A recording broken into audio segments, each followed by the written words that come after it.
Hello everyone, welcome to my channel. आज मैं आप सबके साथ एक न्यू एफएफ को शेयर करूंगी। इस स्टोरी के दो मेन कैरेक्टर हैं, जिसमें पहला कैरेक्टर लैन वांगजी है, जो कि एक नोबल लॉर्ड है, और सेकंड कैरेक्टर विवुशियान है, जो एक हॉलिचिंग या आप फॉक्स स्पिरिट भी कह सकते हो। तो चलिए हम स्टोरी के फर्स्ट पार्ट को स्टार्ट करते हैं। गुसु का नॉवल लॉर्ड लैन वांगजी, जो हेवन के लैन परिवार का सबसे छोटा बेटा है, जो ज़्यादातर किताबों से घिरा रहता है। उसे पूरी दुनिया के तिनके तिनके की जानकारी होती है। वो 8 से 12 घंटों तक गुसु की लाइब्रेरी में ही बिताता था।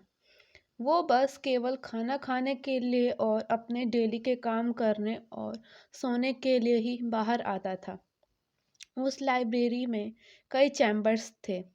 3 से 4 चैम्बर्स फॉरबिडन थे, जहां जाने की अनुमति लैन चिरैन, लैन शिचैन और वांगजी को ही थी। लैन लैन चिरैन लैन परिवार का मुखिया है, जो शिचैन और वांगजी का अंकल है। चिंगहेंजुन और लैनी की आकस्मिक मृत्यु के बाद चिरैन ने ही वांगजी और शिचैन की परवरिश किया है। चिरैन भले ही पूरे वर्ल्ड और लैन के बाकी सदस्यों के सामने कोल्ड था, पर अपने दोनों नेफ्यू के लिए वो कोल्ड नहीं था। उनके लिए वो बहुत प्रोटेक्टिव और केयर उनकी करता था। गुसु की लाइब्रेरी, जहाँ कई सारे चैम्बर्स हैं। 10 चैम्बर तो नॉर्मल थे, जिनके अंदर आने की आज्ञा हर किसी को थी। उनके पास वहाँ अंदर आने के लिए टोकन भी रहा करते थे, जिससे वो लाइब्रेरी में जा सकते थे। और बचे 4 चैम्बर्स जो फॉरबिडन थे, जहाँ पर केवल वांगजी, शिचैन और चिरैन ही जा सकते थे। वहाँ बहुत सारी चीज़ें थी, कई राज थे और कुछ इम्पोर्टेंट स्क्रिप्चर्स भी थे। तीनों के पास वहाँ जाने के स्पेशल टोकन भी थे। वे 3 लाइब्रेरी के नॉर्मल चैम्बर्स में भी जा सकते थे और फॉरबिडन चैम्बर्स में भी जा सकते थे। अब सीन शिफ्ट होता है लाइब्रेरी में, जहाँ वांगजी लाइब्रेरी के फॉरबिडन चैम्बर्स में बैठा था। वो कुछ स्क्रिप्चर्स को रीड कर रहा था। उसने कई तरह के बुक्स पढ़ रहा था। तभी उसने एक बुक को देखा, जो लाल रंग के कवर से ढका हुआ था। उस पर काले रंग के मोटे अक्षरों से लिखा था, हॉलीचिंग या फॉक्स स्पिरिट। वांगजी ने आज तक उसके बारे में नहीं पढ़ा था। उसने कई तरह के रेयर स्पीशीज के बारे में पढ़ा था, जो बहुत ताकतवर हुआ करते थे और उनके पास कई तरह की मैजिकल पावर्स हुआ करती थी। पर अब वो विलुप्त हो चुके थे, उनका अस्तित्व समाप्त हो चुका था। पर उसने कभी हॉलीचिंग के बारे में नहीं सुना था। एक्साइटेड होकर उसने उस किताब को पढ़ना शुरू किया। हॉलीचिंग या फॉक्स स्पिरिट। हॉलीचिंग एक पावरफुल फॉक्स स्पिरिट है, जो बहुत पावरफुल है। एक शैतान कहना गलत नहीं होगा। उसकी छवि लोगों के सामने अच्छी नहीं है। लोगों के लिए वो बहुत ही बुरा था, जिसका लोग नाम लेना भी पसंद नहीं करते थे। पहला पेज फिनिश होता है। अब वांगजी दूसरा पन्ना खोलता है, तो उसने आगे पढ़ना शुरू किया। लोगों ने कभी हॉलीचिंग को नहीं देखा, पर जिन्होंने भी देखा, उन्होंने उसके बारे में बताया है।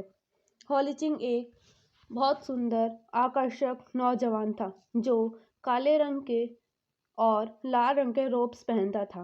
वो साथ ही एक फ्लूट भी कैरी किया करता था और उस फ्लूट को बजाया करता था। कुछ लोगों ने ये भी बताया है कि जब लालची लोग उस हॉलीचिंग को अपनी विश पूरी करने के लिए समन करते थे, तो उसका एक नया ही रूप दिखाई देता था। उसकी आँखों का रंग लाल रहता था। उसके हाथों और पैरों के नाखून बड़े रहते थे और सबसे डरावना, उसकी कमर पर उसकी 9 पूंछें, जो काली रंग की होती थी, उसकी पीठ से हवाओं में उड़ा करती थी। जब वो आ जाता था तो वे लोगों के सामने दो शर्तों को रखता था। पहली, वो लोगों से उनकी सबसे इम्पोर्टेंट चीज़, उनकी वर्जिनिटी छीन लेगा। यही तो होल्सिंग की एक खुराक हुआ करती थी, जिसके कारण वह जिंदा रहता था और उसकी शक्ति बढ़ाया करती थी। दूसरी शर्त, वह उस आदमी को तुरंत मार देगा। लोग दूसरी शर्त के डर के मारे नहीं चुनते थे, वे पहली शर्त को मजबूरन मानते थे। आगे होलिचिंग कहता है आगे होलिचिंग कहता था कि जब मैं तुमसे तुम्हारी वर्जिनिटी ले लूंगा तो तुम्हें बेशुमार दौलत दूंगा, और वो दौलत 7 दिन बाद ख़त्म हो जाएगी और तुम्हारी 7 दिन के बाद खुद मौत हो जाएगी। पर इन 7 दिनों में तुम अपनी इस दौलत का कुछ भी यूज़ कर सकते हो। इतनी बेशुमार दौलत होल्सी उन लोगों को दिया करता था। वांग जी ऐसा पढ़कर वो बहुत हैरान था। उसने आगे पढ़ना शुरू किया। लोगों के बीच एक और टेल यानी दंत कथा फेमस थी। गांव का एक युवक जो तकरीबन 19 से 20 साल का था, दोस्तों के साथ शर्त के चलते उसने होल्चिंग को समन किया था।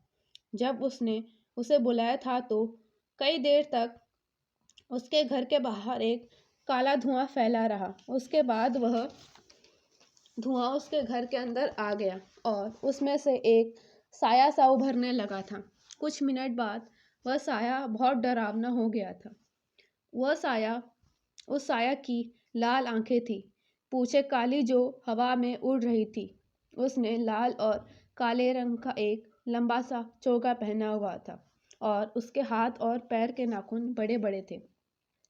वे वो लड़का डरने लगा था। कुछ देर बाद वह साया अपने ह्यूमन फॉर्म में कन्वर्ट हो गया। ह्यूमन फॉर्म में वह साया बहुत सुंदर लग रहा था। उस लड़के ने डरते डरते पूछा, तुम कौन हो? हॉलचिंग ने हंसते हुए कहा, यानी उस साया ने हंसते हुए कहा, तुम मुझे नहीं जानते? मैं वही तो हूँ जिसको तुमने समन किया है। पर मैंने तो हॉलीचिंग को बुलाया था, उस लड़के ने कहा। मैं ही तो हॉलीचिंग हूँ, मेरा नाम विवुशान है। अब हॉलीचिंग ने उस लड़के के सामने अपनी दोनों शर्तों को रखा। उसने लड़के को अपनी पहली शर्त सुनाई। हॉलीचिंग ने उसकी और दूसरी शर्त भी सुनाई। हॉलचिंग ने लास्ट में उसकी वर्जिनिटी ले ली थी। उसने उसे बेशुमार दौलत दी और वादे के अनुसार 7 दिन बाद उस आदमी की मौत हो गई थी। वांग जी ने और भी कई सारी दंत कथाएं पढ़ी थी और किताबों में पढ़ा उन दंत कथाओं को। अब लोगों ने हॉलीचिंग से जुड़ी बातों को एक स्पेशल साइन के थ्रू एक दूसरे को बताना शुरू किया था। लोगों को ये बातें बताने में बहुत शर्म आया करती थी कि उन्होंने धन के मोह में उस फॉक्स स्पिरिट को अपनी वर्जिनिटी दे दी। अगर लोगों को इस बात का पता चलता तो वे लोग उन्हें धुतकारते। इसलिए वे लोग जिन्होंने धन के लालच में हॉलचिंग को अपनी वर्जिनिटी दी थी, उन्होंने कुछ स्पेशल साइन के मदद से एक दूसरे के साथ उस साइन को कन्वर्ट किया करते थे और हॉलीचिंग की बात किया करते थे। पूरी किताब पढ़ने के बाद लास्ट के पेज में वांगजी ने विवुशान की ह्यूमन फॉर्म देखी थी, जिसकी वहाँ पर पिक्चर बनी हुई थी, जिसे देखकर पहली बार वांगजी भी अमेज्ड था। गुसू का वह लॉर्ड जो आज तक किसी के बारे में जानने के लिए इतना आकर्षित नहीं हुआ था, पर हॉलीचिंग के बारे में जानने के लिए वह पहली बार आकर्षित हुआ था। वांग जी ने अब उस बुक को बंद कर दिया और वो अपने अंकल और ब्रदर के साथ खाना खाने चला गया। शिचैन और चिरैन ने वांग जी को देखा तो उनको कुछ अजीब लगा। पूछने पर वांग जी ने बताया कि वह बहुत थक चुका है, उसने बहुत सारे स्क्रिप्चर्स रीड किए हैं, इसलिए उसका शरीर ऐसा लग रहा होगा।